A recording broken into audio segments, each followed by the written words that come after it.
नमस्कार मित्रांनो, नमस्कार. माझं नाव प्रमोद रानडे आहे. आता सध्या अशी परिस्थिती आहे की कुठलाही स्टॉक तुम्ही घ्या, ओके, तो खालीच चालला आहे. ओके, अशा परिस्थितीमध्ये काय करायचं तर तुम्हाला माहिती आहे, मी कित्येकदा सांगितलेलं आहे की बाय द फिअर. आता फिअर चालू आहे. May be this fear will continue for another 3-4 months और 5 मंथ्स, और may be outer limit is another 1 year. मग 1 वर्ष संपलं आहे, अजून ते 1 वर्ष असू शकतं. ओके, असू शकतं का? तर हो, पण त्याचे चान्सेस किती आहेत? मे बी 10%, 15% असू शकतात, त्याच्यापेक्षा जास्त नाही.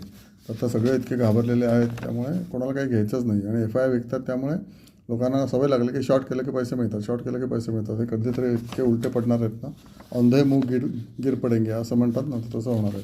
त्यात आपण सप्टेंबर टू सप्टेंबर किंवा क्वार्टर अँड क्वार्टर बघूया. सप्टेंबर टू सप्टेंबर तर आपण बघितलं एकदा, आपण क्वार्टर अँड क्वार्टर बघूया की या सप्टेंबरच्या आधी जूनमध्ये जे रिझल्ट्स होते, तर जून टू सप्टेंबर किती वाढला EPS, त्यानंतर मार्च 25 ते जून 25 किती वाढला EPS, ओके, डिसेंबर 25 ते मार्च 25, ओके, किती वाढला EPS, आणि सप्टेंबर 24 म्हणजे 1 वर्षापूर्वी ते डिसेंबर 24 असं किती वाढला EPS. तसे काही शेअर्स आहेत, चुनिंदा शेअर्स आहेत हे, ओके. पण त्याचे मी तुम्हाला काही नावं सांगतो की क्वार्टर अँड क्वार्टर गेल्या 12 महिन्यामध्ये, ओके, 12 नाही 15 महिन्यामध्ये, ओके, यांचा EPS वाढलेलाच आहे. आणि EPS वाढला म्हणजे typically company is doing well profitability wise, okay. त्याच्यापैकी एक आहे मनाली पेट्रो, आणि हे शेअर्स असे आहेत की जे पडलेले आहेत, ओके, जवळजवळ 50% पडलेले शेअर्स आहेत, ओके. Manali petro, okay. नंतर दुसरा आहे ते ग्रीव्ज कॉटन, ओके, मल्टिपल एरियामध्ये आहे, ओके. ग्रीव्ज कॉटन पुण्याची कंपनी आहे. त्याच्यानंतर आहे Tamil Nadu petro, okay. I don't recommend this, पण याचंसुद्धा EPS क्वार्टर अँड क्वार्टर वाढलेला आहे गेले 5 क्वार्टरमध्ये. नंतर हुतामाकी पेपर,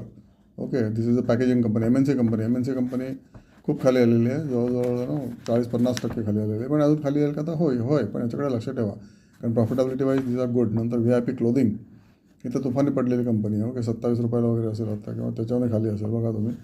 त्यानंतर आहे वारी एनर्जी, ओके. नंतर नवीन फ्लोरिन, ओके. नंतर मुथूट फायनान्स ना वरती गेलेलं आहे, वारी पण वरतीच आहे अजून.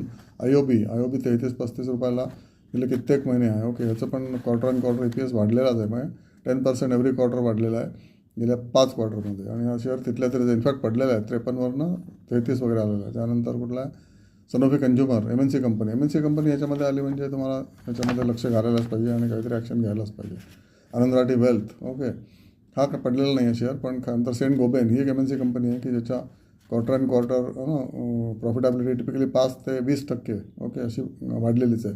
तसे शेअर तुम्ही जर घेतले तर तुम्हाला फंडामेंटली चांगल्या कंपन्या आहेत, आणि सेंटिमेंट डाऊन असल्यामुळे ओव्हरऑल, ओके, हे कंपनीचे शेअर जवळजवळ 50% किंवा 30-40% खाली आलेले आहेत. तर हे तुम्हाला FD समजून 1 वर्षाची किंवा 2 वर्षाची FD समजून हे तुम्ही गुंतवलेत, तुम्हाला चांगला फायदा होईल. तुम्ही जर आज घेऊ आणि उद्या विकू असं असेल तर तुम्हाला अजिबात फायदा होणार नाही. मार्केटच्या वेगळ्या स्टेजेस असतात, ओके, वेगळे प्रकार असतात. त्यातला हा एक प्रकार आहे की 1 वर्षाची किंवा 2 वर्षाची FD करा, ओके. होप तुम्हाला